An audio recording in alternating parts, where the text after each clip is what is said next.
اچھی کارکردگی دکھائی، اور جس پہ خود بھی عمران خان صاحب فرماتے رہے کہ تبدیلی کی چابی، ہمارے منسٹر کا نام لیتے تھے عنایت اللہ خان صاحب کہ وہ اصل میں تبدیلی کی چابی ہے، جی اور جماعت اسلامی کے وزراء کی کارکردگی اچھی ہے، بلکہ ایکسلنس تک کہتے رہے۔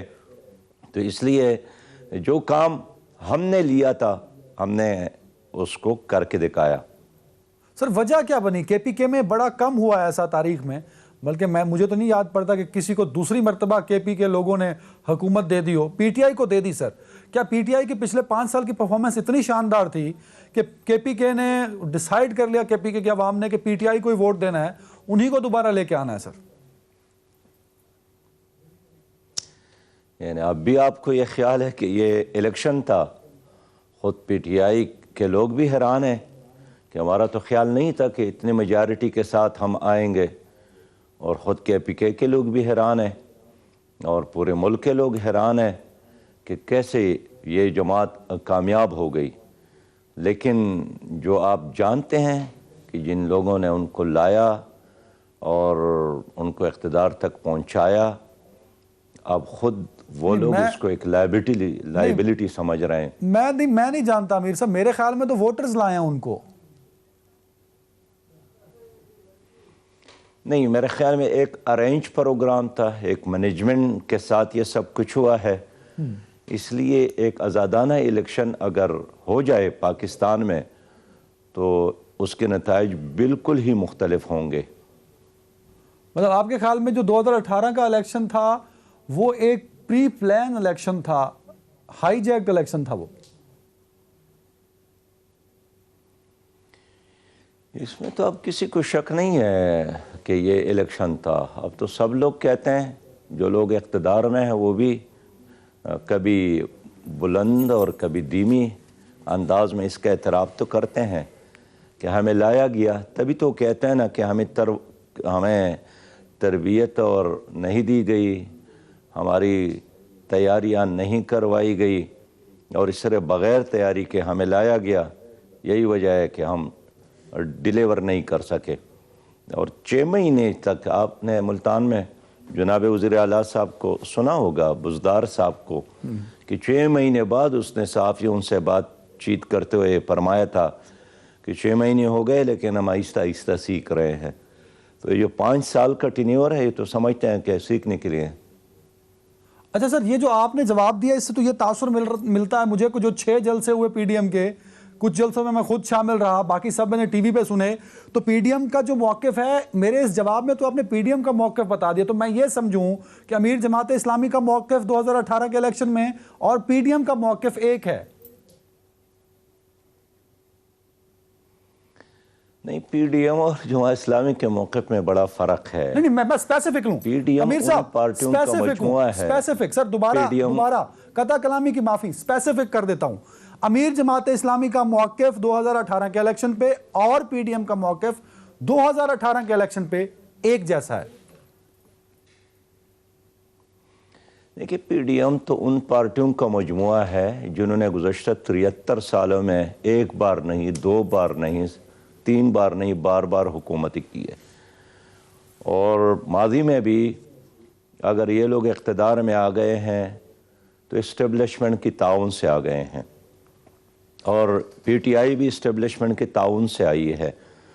تو یہ اپنے باریاں لیتے ہیں، اور جب ان کو باری نہیں ملتی ہے پھر پریشانی کا اظہار تو کرتے ہیں۔ اس لیے ایز سچ پالیسیوں کی بنیاد پر پی ڈی ایم اور پی ٹی آئی میں کوئی فرق نہیں ہے۔ اب دیکھیں کہ ورلڈ بینک کا IMF سے قرضہ لینا اور قرضوں کی بنیاد پر پاکستان کو چلانا، اس پر وہ متفق ہے۔ نظام تعلیم پر ڈیبیٹ تو نہیں ہے کہ پاکستان میں نظام تعلیم کون سا ہوگا۔ معیشت پر بھی ڈیبیٹ نہیں ہے کہ ہمیں معیشت اس طرح ہونی چاہیے۔ خارجہ پالیسی پر بھی کوئی ڈیبیٹ نہیں ہے۔ کشمیر پالیسی پر بھی کوئی اختلاف نہیں ہے۔ ہیلتھ پالیسی پر بھی کوئی اختلاف نہیں ہے۔ زراعت پالیسی پر کوئی اختلاف نہیں ہے۔ صنعت کی پالیسی پر کوئی اختلاف نہیں ہے۔ ان تمام چیزوں میں یہ ایک ہے، یہ ایک تسلسل ہے۔ پی ٹی آئی بھی پیپل پارٹی اور مسلم لیگ کے پالیسیوں کا ایک تسلسل ہے۔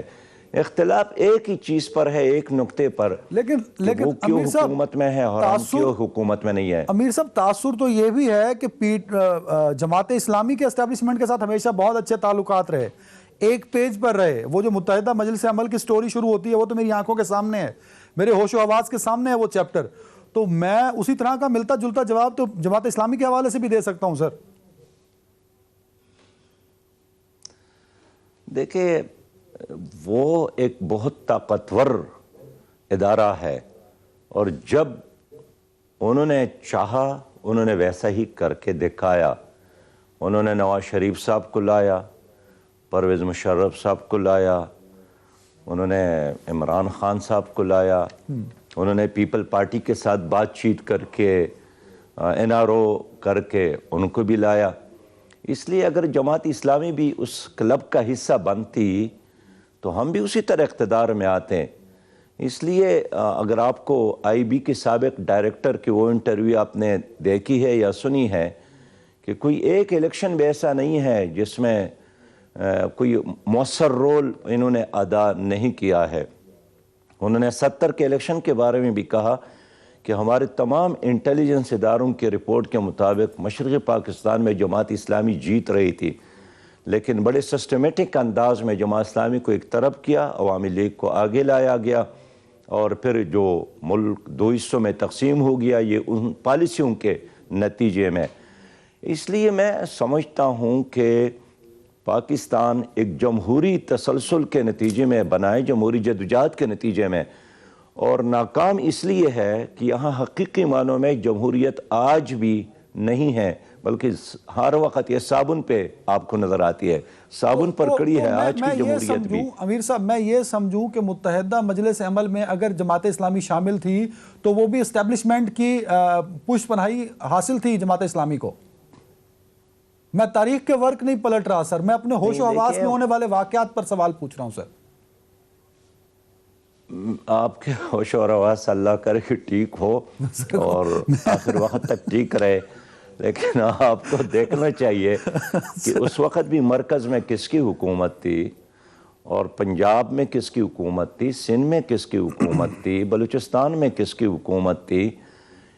ایم ایم اے کو تو ایک صوبے میں عوام نے ایک مینڈیٹ اس لیے دیا تھا کہ امریکہ نے افغانستان پر حملہ کیا تھا، اور پوری پشتون بیلٹ میں اس کے ریئیکشن کے نتیجے میں لوگوں نے ایم ایم اے کو اتنی بھاری تعداد میں ووٹ دیا تھا کہ اس اون کو ہضم کرنا کسی کے لیے ممکن ہی نہیں تھا، اور یہی وجہ ہے کہ ایک صوبے میں ان کی حکومت تو قائم ہو گئی، لیکن اس کو بھی پرویز مشرف نے کبھی بھی برداشت نہیں کیا، ہماری اسمبلی فیصلوں کو قبول نہیں کیا، ہمارے حسبہ ایک جو اسمبلی میں ایک بار نہیں 2 بار پاس کیا اس کو بھی پرویز مشرف نے سپریم کورٹ کے ذریعے بلڈوز کیا۔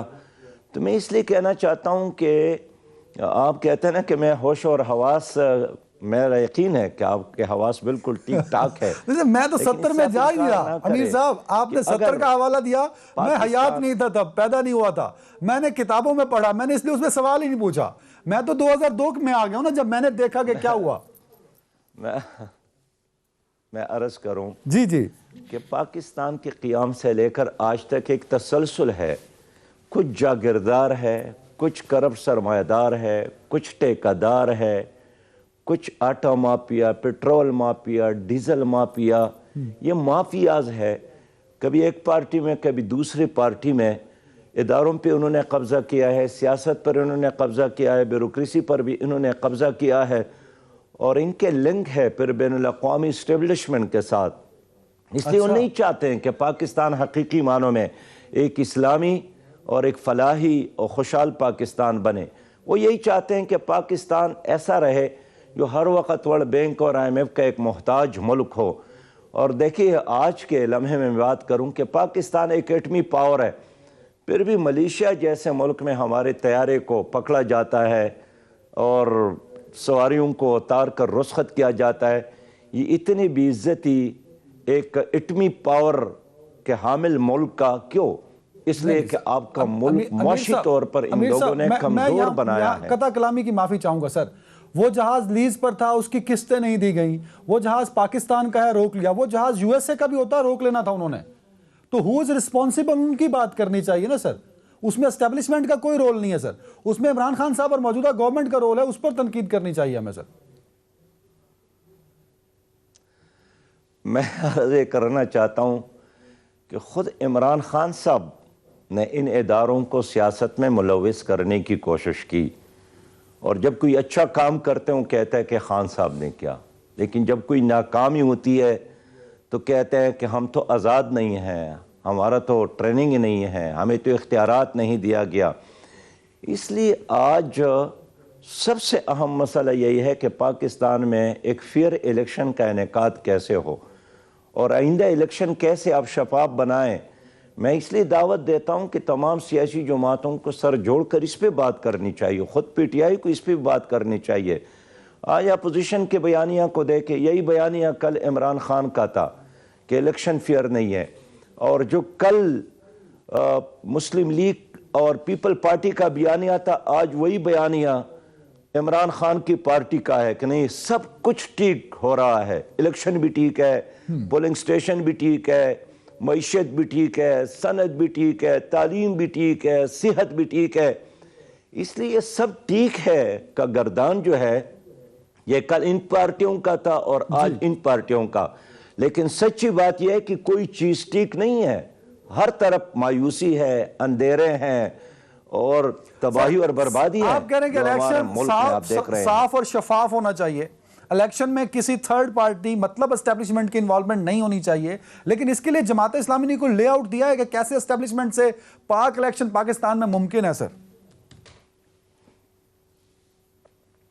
دیکھیے بالکل دیا ہے، یہ آئین کا تقاضا ہے، یہ الیکشن کمیشن کا جو رولز ہے ان کا تقاضا ہے. ہمارا تو یہی مطالبہ ہے نا کہ تمام معاملات کو آئین کے مطابق چلانا چاہیے، اور مقننہ کو اپنی حد میں رہنا چاہیے، انتظامیہ کو اپنی حدود میں رہنا چاہیے، عدلیہ کو اپنے حدود میں رہنا چاہیے. ہر ادارہ اپنا کام کرے. میں کوئی نئی بات نہیں کر رہا ہوں، یہ ساری چیزیں آپ کے آئین میں موجود ہے.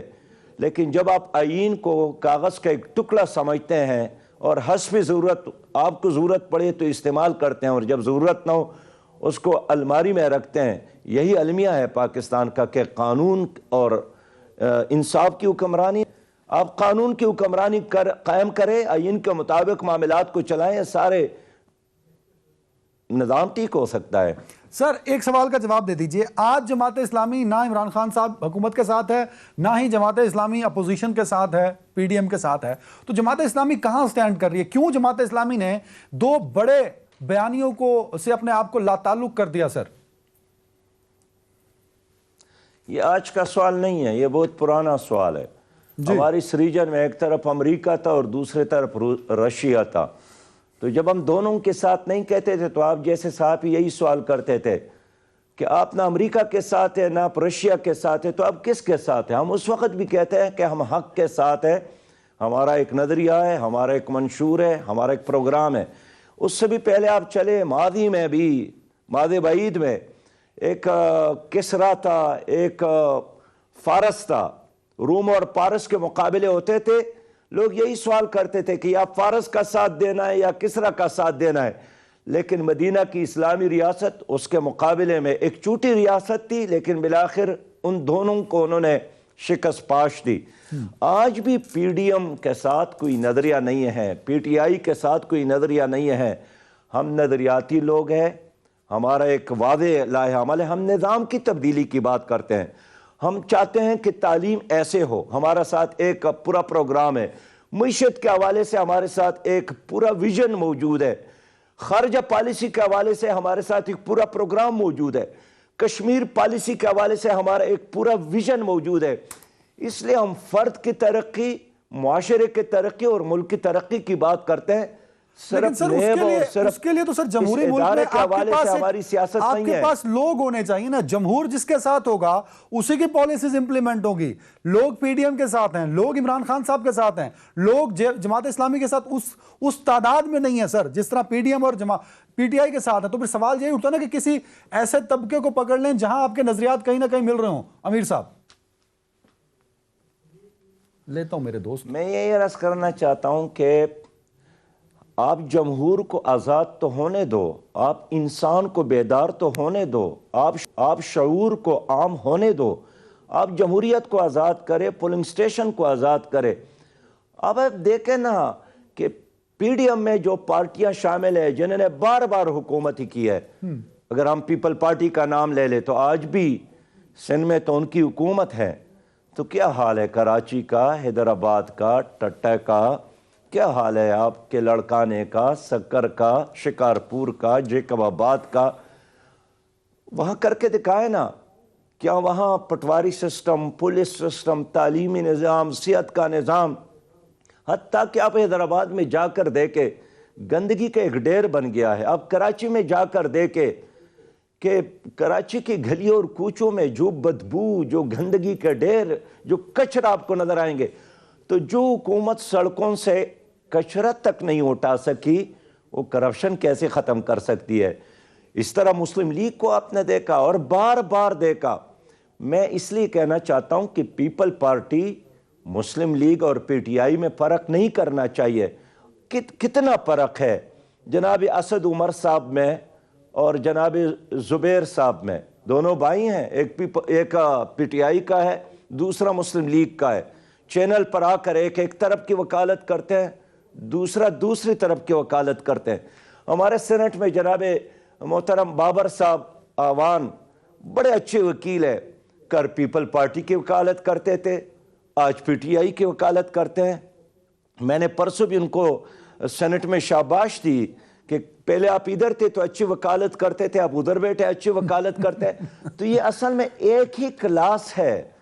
تو آپ مجھے یہ نہ کہیں کہ آپ ان میں سے کسی کا ساتھ دے دیں، آپ ان کو کہہ دیں کہ ایک موقع، ایک چانس جماعت اسلامی کو دے۔ ایک بریک میں جا رہا ہوں، ہمارے ساتھ ایک ویل ٹرین لوگ موجود ہیں، دیانتدار لوگ موجود ہیں، باصلاحیت لوگ موجود ہیں، ایک اسلامی جماعت ہے، جمہوری جماعت ہے، ایک پروگریسو جماعت ہے کہ آپ کو حکومت دے دی جائے، کیونکہ عمران خان صاحب بھی یہی باتیں، یہی دعوے کیا کرتے تھے۔ عافیہ صدیقی، ڈاکٹر عافیہ صدیقی کے بارے میں بھی وہ اسی طرح کے الفاظ بولتے تھے، اب تو یاد ہی نہیں کہ کون ہے ڈاکٹر عافیہ صدیقی۔ وہ اسی تعلیم، اسی نظام، اسی فورن پالیسی کی عمران خان صاحب بات کرتے تھے، اور اس کنٹینر پر جہاں آپ بھی کھڑے تھے، مجھے یاد ہے عمران خان صاحب ایسے ہی نعرے لگایا کرتے تھے۔ وزیر اعظم بننے کے بعد سب بھول گئے امیر صاحب وہ۔ بریک کے بعد آپ سے پوچھوں گا کیا گارنٹی ہے کہ اگر آپ آ جائیں تو آپ یہ تمام وعدے پورے کریں گے بریک کے بعد؟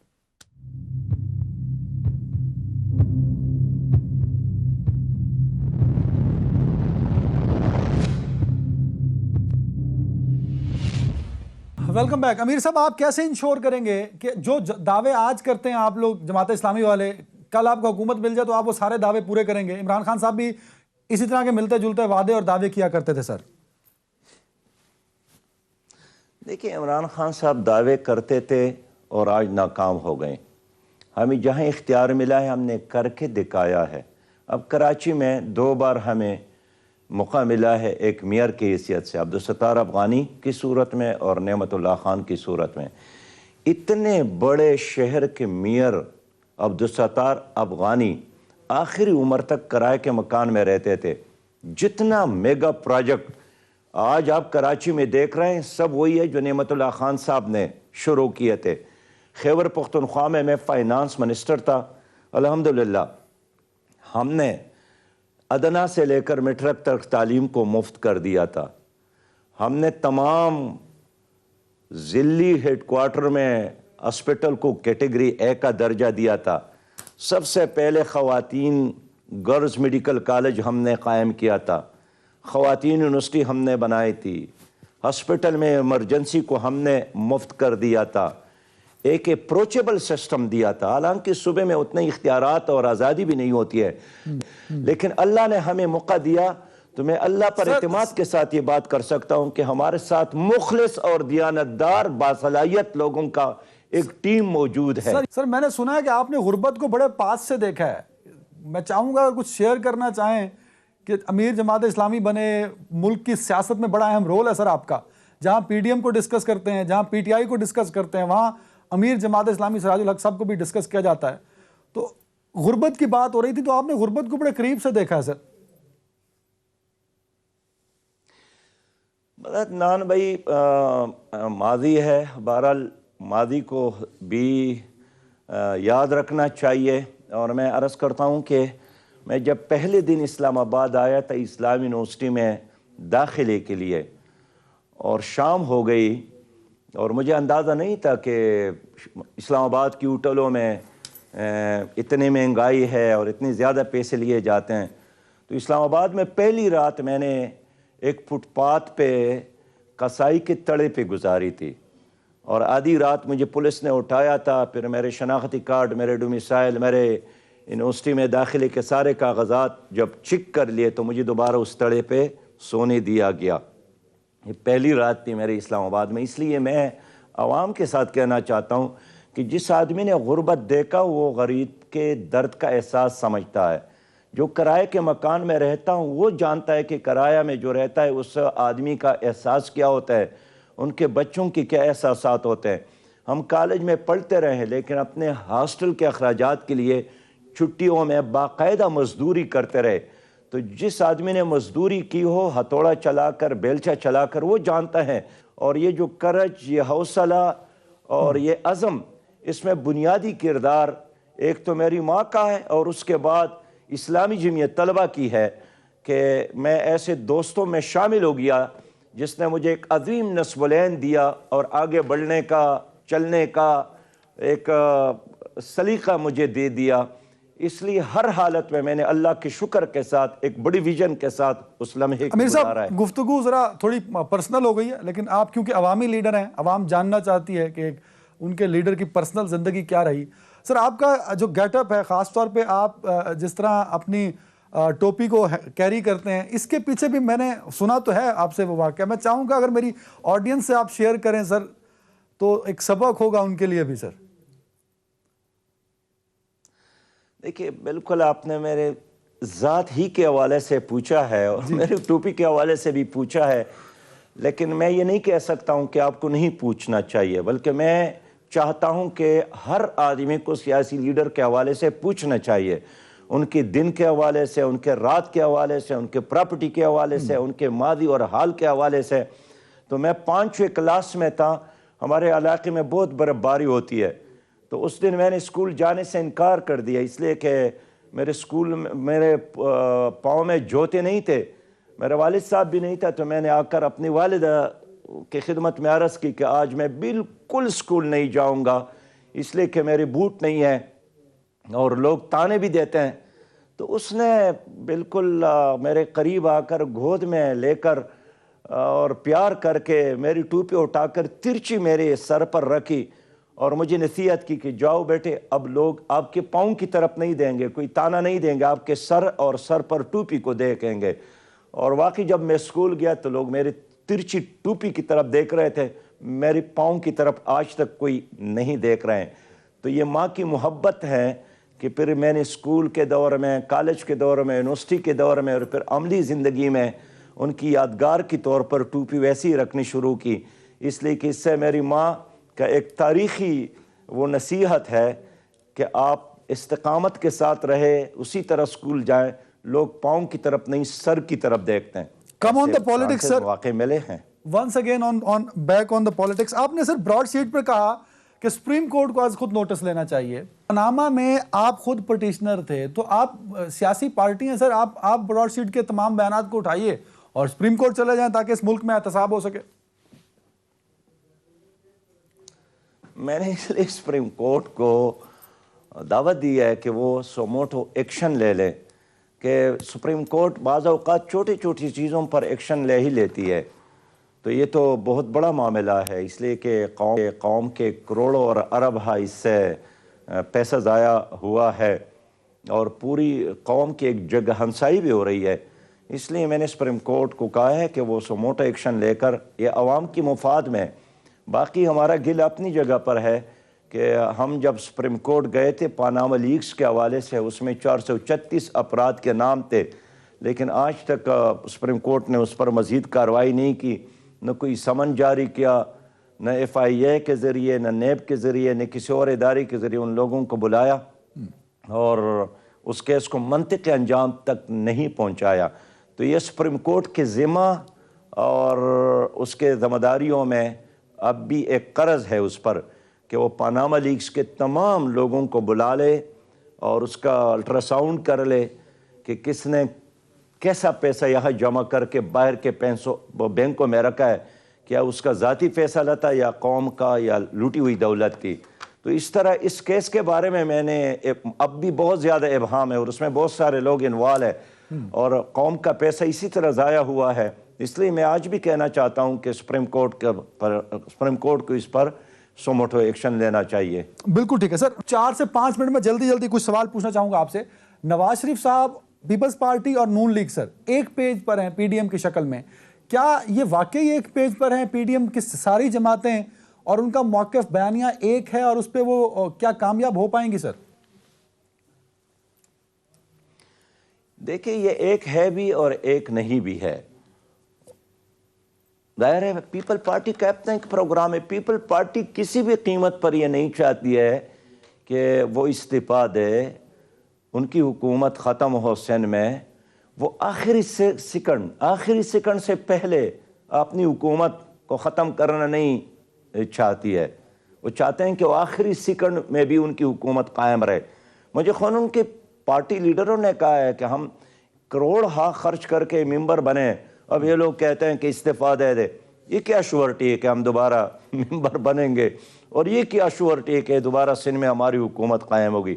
تو اس لیے پیپل پارٹی اور مسلم لیگ کا اندر بہت ساری چیزوں پر یکسوئی نہیں ہے. بالکل ٹھیک ہوگا سر. حالات کے جبر نے اگر اس کو ایک جگہ پر جمع کیا ہے تو یہ حالات کا جبر ہے. پی ڈی ایم کے کنٹینر سے اداروں پر تنقید کی جاتی ہے، اداروں کے سٹنگ لوگوں کے نام لے کر ان پر نواز شریف صاحب تنقید کرتے ہیں، نون لیگ تنقید کرتی ہے.